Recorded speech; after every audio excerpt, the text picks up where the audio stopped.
নবীজির কলিজায় দারুণ ব্যথা লাগছে, নিজেও কান্না শুরু করছে। একদিন 2 দিন লাগে, হাবিবে কিবরিয়া 15 দিন পর্যন্ত শুধু চোখের পানি ছাড়ছে, মুক্তার দানার মতো নবী কান্ত, টপ টপ করে নবীর দাড়ি মুবারক ভিজে পানি পড়ত। আসমানের দিকে তাকায়া থাকত, কখন জিবরাইল নামব। কান্না শুরু করে দিল হাবিবে কিবরিয়া, কান্দে, হায় রে মক্কার মানুষ আমারে বলে আমার মালিক নাকি আমারে ভুলে গেছে। আসমানের দিকে তাকাইয়া নবীও গুনগুনাইয়া বলতে লাগলো, মালিক গোটা মক্কার মানুষ বলে আপনি নাকি আমারে ভুইলা গেছেন। আল্লাহ কি এমন অপরাধ করলাম গো, কোরআনের আয়াত আপনি বন্ধ করে দিলেন। আল্লাহ আমার প্রতি আপনি কেন রাগ করলেন, কেন আমারে ভুলে গেলেন? নবীজি কান্না শুরু করছে। যুবক ভাইরা, 1 দিন 2 দিন নয়, 15 দিন পর্যন্ত নবী কাঁদছে। কান্নার কারণে একদিন জিবরাইল আলাইহিস সালাতু ওয়াস সালাম নবীর সামনে এসে হাজির। 15 দিন পরে আইছে। আল্লাহর হাবিব জিবরাইলের দিকে তাকাইয়া অভিমানের সুরে নবী বললেন, জিবরাইল রে কেন 15 দিন আসলি না? আজকে কেন আসলি? 15 দিন কেন আসলি না? জিবরাইল কয়, হুজুর আমি আসতে চাই, আমার আল্লাহ মানে আসতে দেয় না। আল্লাহর নবী বলেন, কেন আসতে দেয় না? আমার মালিক কি আমার প্রতি রাগ করছে রে? মক্কার মানুষ বলে আমার আল্লাহ নাকি আমারে ভুলে গেছে। মক্কার মানুষ আমারে বলে আমার মালিক নাকি আমারে ভুলে গেছে। তাহলে আল্লাহ কি আমার প্রতি সত্যি রাগ করছে? জিবরাইল কয়, হুজুর আল্লাহ রাগ করে নাই, আপনার কাছে মক্কার মানুষ 3টা প্রশ্ন নিয়ে আসছিল, কিন্তু আপনার কাছে 3টা প্রশ্ন নিয়ে আসার পরে আপনি বলছেন আগামী কালকে জবাব দিবেন। এই কথাটা আমার আল্লাহর কাছে মোটেও পছন্দ হয় নাই। এখান থেকে আপনার উম্মতকে শিক্ষা দিল, নেক্সট টাইমে যেন কোনো উম্মত এমন ভুল না করে। এই জন্য আল্লাহ 15 দিন কোরআনের আয়াত বন্ধ করে দিচ্ছে। এটার 2টা কারণ। একটা হলো উম্মতকে শিক্ষা দেওয়ার জন্য, 2 নম্বর কারণ হলো নবীর উপরে যে কোরআন নাজিল হইতো এটা খুব মারাত্মক লোড, এটার ওজন খুব মারাত্মক। তাই নবীকে রেস্টে রাখার জন্য আল্লাহ মাঝখানে একটা বিরতি দিছে। আমার যুবক ভাইয়েরা, বিরতি দেওয়ার জন্য 15 দিন কোরআনের আয়াত নাজিল হয় না, কিন্তু গোটা মক্কা নগরীতে আমার নবীর বিরোধিতা শুরু হয়ে গেল। নবীর যা তা মানুষ বলতে লাগলো। আল্লাহর নবীর চোখের পানি ছেড়ে দিয়া বলে, জিবরাইল নেই, কত মানুষ আমারে গালি দিল। জিবরাইল কয়, হুজুর সেদিন যদি আপনি বলতেন ইনশাআল্লাহ আগামী কালকে বলবো, তাহলে কিন্তু আমার আল্লাহ পাঠায়া দিত। আপনি মাঝখানে ইনশাআল্লাহ বলেন নাই। ইনশাআল্লাহ না বলার কারণে আমার আল্লাহ এটা পছন্দ করে নাই। কিয়ামত পর্যন্ত কোনো উম্মত কোনো কাজ করতে গিয়ে যেন ইনশাআল্লাহ না বলে। যুবক ভাইয়েরা, এক ইনশাআল্লাহ না বলার কারণে আমার নবী 15 দিন পর্যন্ত কানল রে, 15 দিন পর্যন্ত কানল। এই জন্য কোনো উম্মত যদি আমরা আগামীকালকে ডাকা যাব, কি বলবো?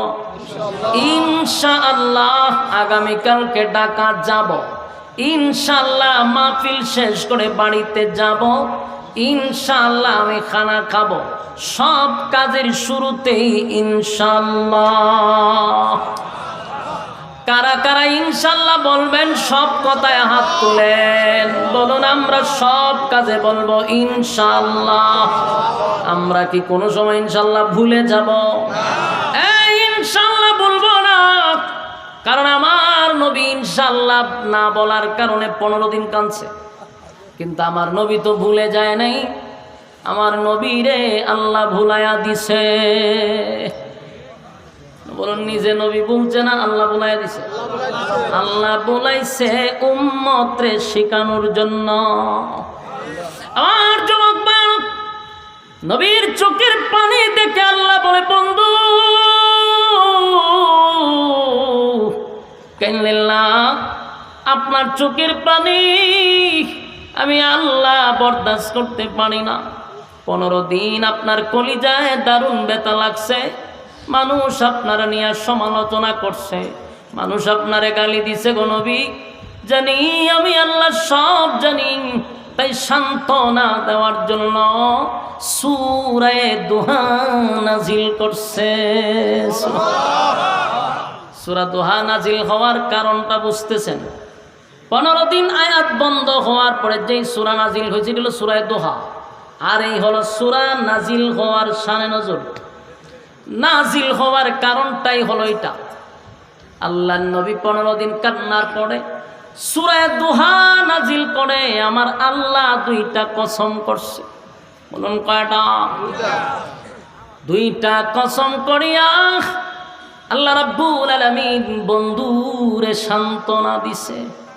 শুধু সান্ত্বনা দেয় নাই রে, আমার নবীর আল্লাহ খুশি করছে। আল্লাহ এই সূরার শুরুতে 2টা কসম করছে।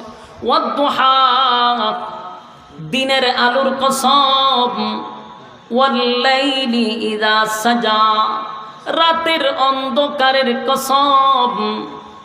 2টা কসম। তাফসীর কারকরা বলেন এই ওয়াদ-দুহার আরেকটা ব্যাখ্যা আছে, ওয়াল-লাইলি ইযা সাজার আরেকটা ব্যাখ্যা আছে রে। ওয়াদ-দুহার আরেকটা ব্যাখ্যা হলো নবী আপনার সুন্দর উজ্জ্বল চেহারার কসম। ওয়াল-লাইলি ইযা সাজার আরেকটা ব্যাখ্যা হলো নবী আপনার কালো চুলের কসম। সুবহানাল্লাহ। আল্লাহ বলেন ওয়াদ-দুহা ওয়াল-লাইলি ইযা সাজা মা ওয়াদ্দা'আকা রাব্বুকা ওয়া মা ক্বালা ওয়ালাল-আখিরাতু খায়রুন লাকা মিনাল উলা ওয়ালাসাউফা ইউ'তিকা রাব্বুকা ফাতারদা। আল্লাহ বলেন ওয়াদ-দুহা, দিনের আলোর কসম। এখানে কয়টা ব্যাখ্যা? 2টা ব্যাখ্যা। ওয়াদ-দুহা দিনের আলোর কসম, ওয়াদ-দুহা নবীর সুন্দর চেহারার কসম, ওয়াল-লাইলি ইযা সাজা নবীর কালো চুলের কসম। তার মানে নবীর সৌন্দর্য নিয়ে আল্লাহ কসম করছে। 2টা কসম করে আল্লাহ বলেন মা ওয়াদ্দা'আকা রাব্বুকা ওয়া মা ক্বালা। আল্লাহ বলেন বন্ধু 2টা কসম করে বললাম, সুন্দর চেহারার কসম, কালো চুলের কসম। মা ওয়াদ্দা'আকা রাব্বুকা ওয়া মা ক্বালা, আপনার রব আপনারে ভুলে নাই। আপনার রব আপনারে ভুলে নাই, ভুলতে পারে না, ভুলে নাই, ভুলবে না, ভুলতে পারে না। বন্ধু আপনারে আমি ভুলি নাই। মা ওয়াদ্দা'আকা রাব্বুকা ওয়া মা ক্বালা, আপনার রব আপনাকে ভুলে নাই, আপনারে মহব্বত করে। এ আল্লাহ বলেন মা ওয়াদ্দা'আকা রাব্বুকা ওয়া মা ক্বালা ওয়ালাল আখিরাতু খায়রুন লাকা মিনাল উলা। আল্লাহ বলেন দুনিয়াতে আমি আপনাকে যা দিলাম এর থেকে কোটি কোটি কোটি গুণ বেশি আপনার জন্য পরকালে আমি বরাদ্দ রাখলাম। বন্ধু আমি আল্লাহ দুনিয়া বানাইছি, দুনিয়া বানাইছেন আমার মালিক। আমার মালিক দুনিয়া বানাইয়া মালিক নিজেই বলতেছে দুনিয়া কিছু না, দুনিয়া কিছুই না। বন্ধু আপনারা যা দুনিয়াতে দিছি এর থেকে কোটি গুণ বেশি আমি আল্লাহ আপনার জন্য পরকালে বরাদ্দ রাখছি। আমার যুবক ভাই, এই ওয়ালাল আখিরাতু খায়রুল লাকা মিনাল উলা, এই আয়াতের অর্থের দ্বারা আমরা কি বুঝলাম? যিনি দুনিয়া বানাইলেন সেই মালিকই বলতেছে দুনিয়া কিছুই না। আল্লাহ বলেন দুনিয়া কিছুই না বন্ধু, আপনার জন্য এর থেকে বেশি আমি বরাদ্দ রাখছি। সুবহানাল্লাহ। ওয়ালাল আখিরাতু খায়রুল লাকা মিনাল উলা, আল্লাহ নিজেই বলছে আমি এর চেয়ে বেশি আপনার জন্য রাখছি। ওয়ালাসাউফা ইউতিকা রাব্বুকা ফাতারদা, এরপরে আয়াত আল্লাহ বলেন ওয়ালাসাউফা ইউতিকা রাব্বুকা ফাতারদা, বন্ধু অচিরেই খুব শীঘ্রই আপনাকে আমি খুশি করব। সুবহানাল্লাহ। এই আয়াতের ব্যাখ্যা তাফসীর কারকরা বলেন আমার মালিক ওয়ালাসাউফা ইউতিকা রাব্বুকা ফাতারদা, এই আয়াত দিয়ে আল্লাহ কি বুঝাইলেন?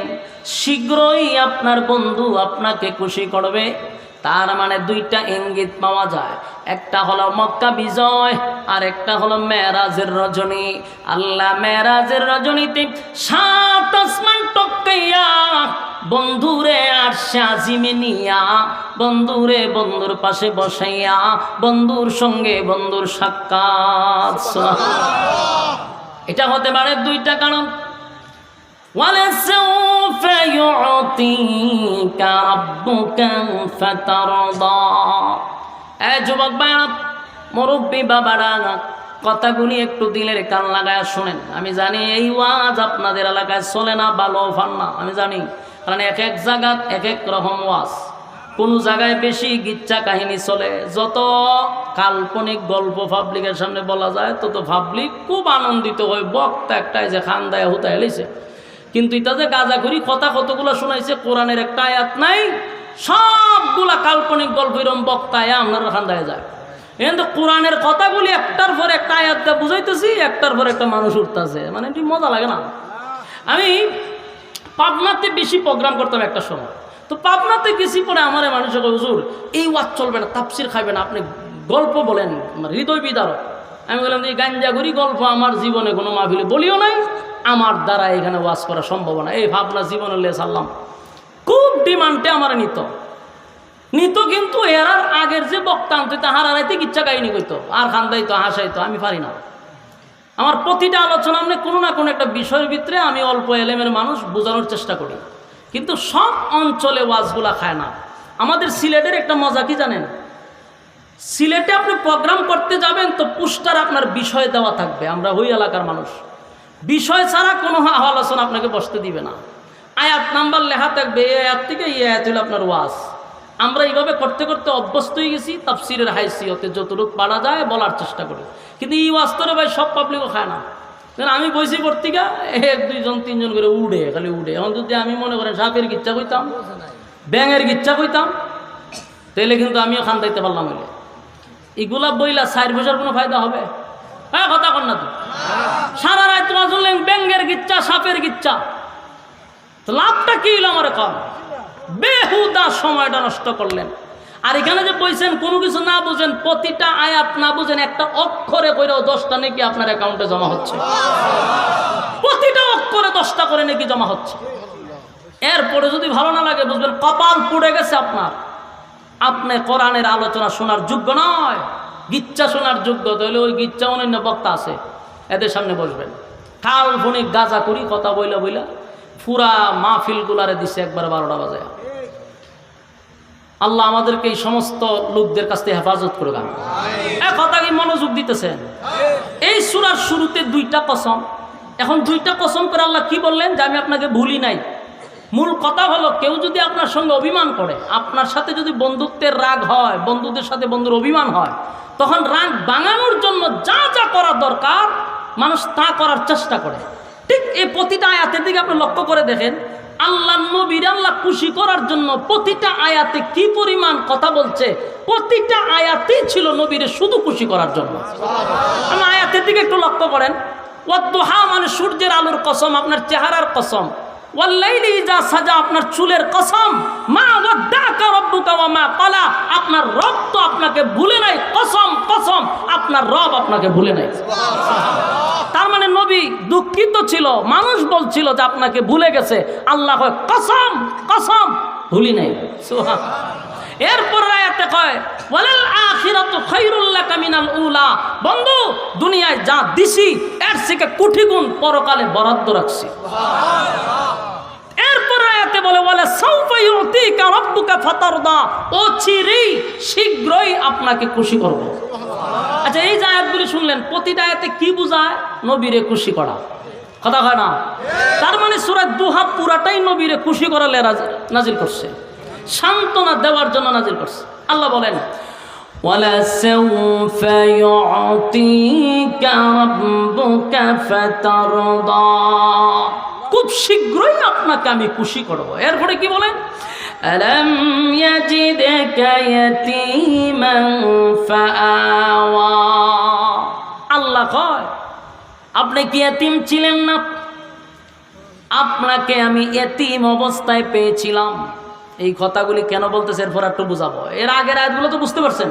এখন শুনেন, আল্লাহ অতীত তুল্লা ধরতেছে। অতীত তুলে কেন? কোনো বন্ধু যদি আপনার সাথে রাগ করে, বন্ধু যদি কয় তুই আমার কোনো উপকারে আসস নাই, তুই আমার ক্ষতি করছস, তখন বন্ধু অতীতের কিছু কথা তুইলা ধরে যে তোর তো কিছুই ছিল না দোস্ত, আমি তোরে এই করছি, তোরে টাকা পয়সা দিছি, তোর লেখাপড়া করাইছি, তোর এটা কিনা দিছি, তোর মোবাইল ছিল না মোবাইল কিনা দিছি। অতীত বইলা বইলা তারা স্মরণ করাইয়া দেয় যে আমি তোর কত প্রিয় বন্ধু, বুঝতে পারছস? কথাখন ঠিক নেই, এই জন্য অতীত বইলা তারা বোঝায়। আল্লাহ কয় আলাম ইয়াজিদকা ইয়াতীমান ফাআওয়া, আপনাকে কি আমি এতিম অবস্থায় পাই নাই? আমি তো আপনার এতিম অবস্থায় পাইছিলাম। এতিম থেকে কি আমি আপনাকে আশ্রয় দেয় নাই? বলো, নবী এতিম ছিল কিনা? আল্লাহ ভাই আপনি এতিম ছিলেন, আমি আপনাকে আশ্রয় দিছি, তো বুঝলে গেলাম কা কেমনে? এরপর আল্লাহ বলেন ওয়াওয়াজাদাকা দাল্লান ফাহাদা, এবং আমি আপনাকে পথ হারা অবস্থায় পেয়েছি।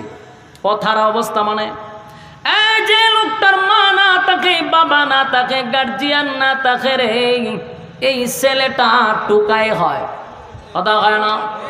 এই ছেলেটা লেখাপড়া করে না, মাও নাই, বাবাও নাই, গার্জেন নাই, ছেলেটা খারাপ হয়, টুকাই হয়, হিরুঞ্চি হয়, ঠিক নেই? আল্লাহ কয় আপনার মা নাই, বাবা নাই, আত্মীয় স্বজন আপনার কাছে নাই, আমি আল্লাহ আপনার নিঃস্ব অবস্থায়, পথহারা অবস্থায় পেয়েছি। বন্ধু আপনাকে আমি পথ দেখায়া দিছি, আমি আপনাকে নষ্ট হতে দেই নাই, আমি আপনাকে স্নেহের চাদর দিয়া ডাইকা রাখছি, পথহারা হইতে আপনাকে দেই নাই। এরপর আল্লাহ বলেন ওয়াওয়াজাদাকা আইলান ফাআগনা, আল্লাহ বলেন ওয়াওয়াজাদাকা আইলান ফাআগনা, বন্ধু আমি আপনাকে কি আমি নিঃস্ব অবস্থায় পাই নাই? এই আয়াতটা অত্যন্ত গুরুত্বপূর্ণ। এই জায়গাটা শিক্ষিত মানুষ যারা, আপনারা একটু বোঝার চেষ্টা করুন। ওয়াওয়াজাদাকা আইলান ফাআগনা, আল্লাহ বলেন আপনাকে কি আমি গরিব অবস্থায় পাই নাই? পরবর্তীতে আপনাকে কি আমি আল্লাহ ধনী বানাই নাই? তার মানে নবী গরিব ছিল, কথা সত্য, আল্লাহ আবার ধনী বানাইছে, এটাও সত্য, হয় কথা হয় না? ঠিক কেমনে করবো বলছেন? হারা জীবন ওয়াজ শুনছে, নবী গরিব ফেডো ভাত্তর, এই ওয়াজ শুনতে শুনতে যুবক বুড়া হয়েছে, আর বুড়ারা খবরও গেছে, আর যুবকরা এই ওয়াজ শুনতে শুনতে আবার বুড়া হইতেছে। সারা জীবন ওয়াজ শুনছে, নবী গরিব, নবীর ভেড়ো ভাত্তর, এই অতটুকু ওয়াজ শুনছে। পরে অংশে আল্লাহ বলেন আপনাকে আমি ধনী বানাইছি, এই কথাটা আর পাবলিকরে শোনায় না। আফসুস, আমাদের দেশের অনেক আলোচকদের আলোচনা শুনলে আফসুস লাগে। আল্লাহ বলেন ওয়াওয়াজাদাকা আইলান ফাআগনা, আপনি গরিব ছিলেন, আপনাকে আমি ধনী বানাইছি। তো সারা জীবন দিয়ে শুনলাম নবী গরিব হইছিল, ধনী শব্দটা তো শুনিই নাই আমরা। এই ওয়াজ কইরা কইরা ক্ষতিটা কি করছে জানেন? ক্ষতিটা আজকে কি পরিমাণ করছে? গরিব বইলা বইলে ইসলামটারে একেবারে ফকির মিসকিনের জায়গাত না বসায় দিছে। ইসলাম মানেই গরিব, ইসলাম মানেই তালিযুক্ত, ইসলাম মানেই ভেড়া ভাত, এটা শোনায় মানুষে খাওয়াইছে। এখন কোনো আলেম যদি শানদার গাড়ি দিয়ে আসে, দামি কাপড় পরে, হয় দেখছো নবীর ভেড়া ভাত্তর ছিল, হুজুরে দামি গাড়িতে চলে, এই কথা বলার সুযোগ করে দিছে আমাদের মতো কিছু মৌলবীরা ফেডো ভাত্তরের ওয়াজ কইরা। হয় হুজুর মানুষ থাকবো মসজিদও